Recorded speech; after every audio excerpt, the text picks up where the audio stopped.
Hey guys, welcome back to tutorial number 2 of our React.js course.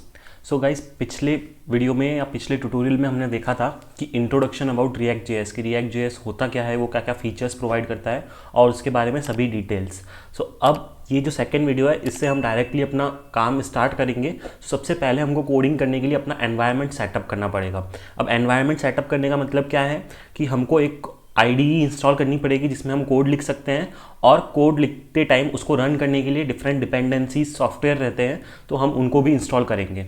सो अब हम देख लेते हैं कि आज हम इस वीडियो में कौन कौन से सॉफ्टवेयर्स इंस्टॉल करने वाले हैं। तो सबसे पहले तो हम इंस्टॉल करेंगे नोड और NPM। सो अब नोड और NPM क्या है, उसके बारे में आपको मैं ब्रीफ आइडिया दे देता हूँ। बेसिकली नोड जावा का रन टाइम एनवायरनमेंट होता है।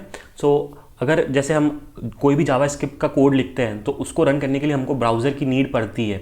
बट अगर हम चाहते हैं कि हम ब्राउज़र में अगर कोड नहीं रन करना चाह के अपने सिस्टम में ही कोड रन करें, तो उसके लिए हमको नोड यूज़ करना पड़ेगा। सो अगर आप बिगनर है तो अभी के लिए आप इतना ही जान लीजिए, और जैसे जैसे आप आगे सीखते जाएंगे आपको अपने आप ही पता चल जाएगा कि नोड की फंक्शनलिटी क्या है। अब नेक्स्ट देखते हैं NPM। सो NPM का फुल फॉर्म है नोड पैकेज मैनेजर। ठीक है, नोड पैकेज मैनेजर। अब नोड पैकेज मैनेजर नोड के साथ जैसे ही हम नोड इंस्टॉल करेंगे तो NPM भी ऑटोमेटिकली इंस्टॉल हो जाएगा। अब क्या होता है कि जब भी कोई डेवलपर या कोई भी वेब डेवलपर जब भी कोई साइट डेवलप करता है तो वो सारे कोड्स को स्क्रैच से नहीं लिखता, वो अपनी नीड के अकॉर्डिंग कुछ कुछ पैकेजेस को इंटरनेट से इंस्टॉल कर लेता है, राइट। सो इस चीज़ में आपकी हेल्प करता है NPM बेसिकली आपका एक पैकेज मैनेजर है जो आपको अलग अलग पैकेजेस ला के देता है इंटरनेट से। सो काफ़ी अच्छा है NPM भी। हम देखेंगे आगे काफ़ी सारे पैकेजेस इंस्टॉल करेंगे। सो अभी के लिए सबसे पहली चीज़ हम जो करने वाले हैं वो नोड को इंस्टॉल करेंगे। उसके बाद हम एक अपना कोड एडिटर इंस्टॉल करेंगे। मैं इस कोर्स में VS कोड यूज़ करूँगा, इसलिए मैं VS कोड इंस्टॉल करने वाला हूँ। और जब एक बार VS कोड इंस्टॉल हो जाएगा उसके बाद हम अपनी React ऐप बनाएंगे using create react app. Okay, so ये सारा हम इस वीडियो में करेंगे। सो इस वाले जो वीडियो में हम करने वाले हैं वो सिर्फ एनवायरनमेंट को सेटअप करेंगे, और नेक्स्ट वीडियो से हम अपना फर्स्ट प्रोग्राम लिखेंगे React.js में, दैट इज़ हेलो वर्ल्ड। सो अब स्टार्ट करते हैं। सो सबसे पहले हम चाहते हैं नोड को इंस्टॉल करने। सो आपको क्या करना है, आपको गूगल पे सिंपल सर्च करना है डाउनलोड Node.js।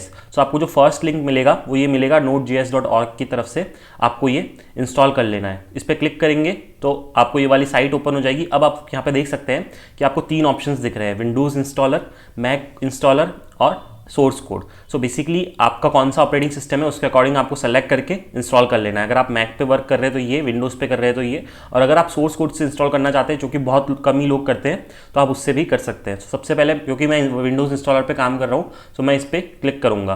तो जैसे ही मैं इस पर क्लिक करूँगा तो आप देख सकते हैं कि मुझे यहाँ पर नोड इंस्टॉल होना स्टार्ट हो गया है। ठीक है, सो अब ये एक बार नोड इंस्टॉल हो जाएगा फिर हम इसको ओपन करेंगे। सो गाइस, जो फाइल इंस्टॉल हुई थी मैंने उसको ओपन कर लिया है। अब सिंपली हमको नेक्स्ट करना है। यहाँ पे आपको एक बार ये एग्रीमेंट रीड कर लेना है, और कंप्लीट रीड करने के बाद आपको एक्सेप्ट करके नेक्स्ट करना है। और आपका ये जो फाइल है पाथ है ये हम यही डिफ़ॉल्ट रहने देंगे, नेक्स्ट करेंगे।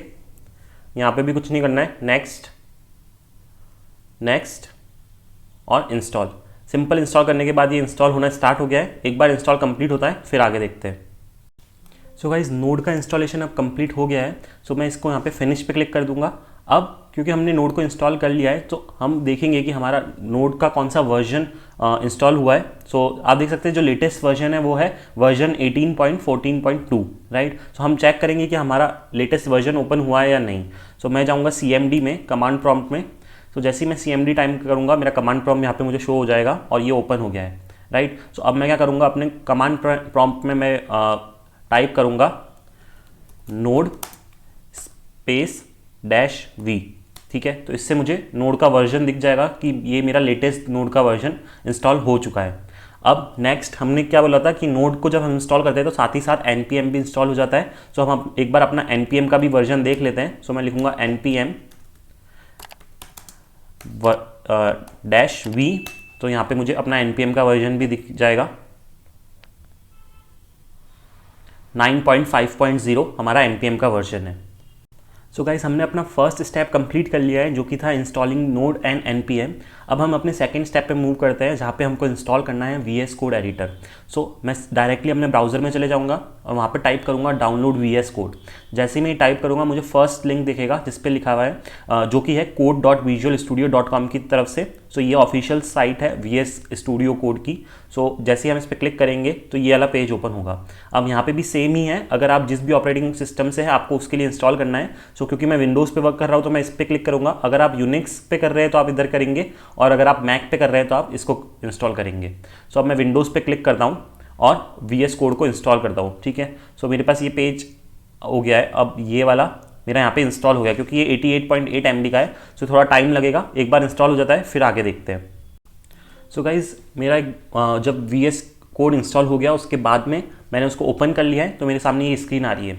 सो आगे बढ़ने से पहले काफ़ी लोग कोडिंग करते होंगे जिनके पास ऑलरेडी VS कोड इंस्टॉल होगा, राइट। सो अगर आप चाहें तो आप ये VS कोड को इंस्टॉल करने वाला स्टेप स्किप कर सकते हैं, और अगर आप चाहें तो इसको वापस भी इंस्टॉल कर सकते हैं। आपका कोई भी डेटा नहीं जाएगा, आपका VS कोड अपडेट हो जाएगा लेटेस्ट वर्जन के साथ। सो अगर आप ऑलरेडी आपके सिस्टम में है तो आप चाहे तो इसको इंस्टॉल भी कर सकते हैं, क्योंकि मेरे सिस्टम में ऑलरेडी है, फिर भी मैं कर रहा हूँ क्योंकि एक्सप्लेन करने के लिए, और कुछ भी डेटा लॉस नहीं होता है, ठीक है। सो अब मैंने इसको ओपन कर लिया है और यहाँ पे आपको नीचे एक बुलेट पॉइंट दिखेगा, आई एक्सेप्ट द अग्रीमेंट। इसको आपको क्लिक करना है और नेक्स्ट करना है।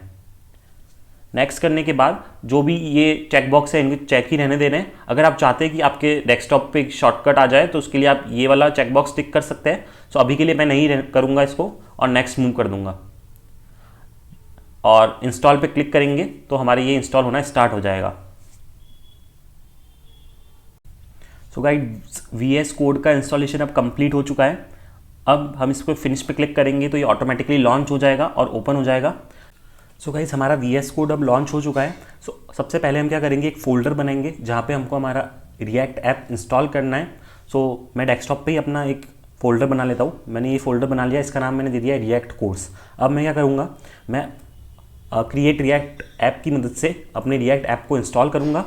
सो सबसे पहले हम क्या करेंगे, टर्मिनल ओपन कर लेंगे, और उससे भी पहले हमको वो फोल्डर जो हमने क्रिएट करा है उसको ओपन करना रहेगा। तो मैं यहाँ पे ओपन फोल्डर पे क्लिक करके डेस्कटॉप में जाके मेरा ये फोल्डर को ओपन कर लेता हूँ, ठीक है। ये फोल्डर एक बार ओपन हो जाएगा, उसके बाद हम क्या करेंगे, अपना टर्मिनल ओपन कर लेंगे, और टर्मिनल में हम न्यू टर्मिनल पे क्लिक करके नीचे यहाँ पे हमको टर्मिनल दिखने लग जाएगा।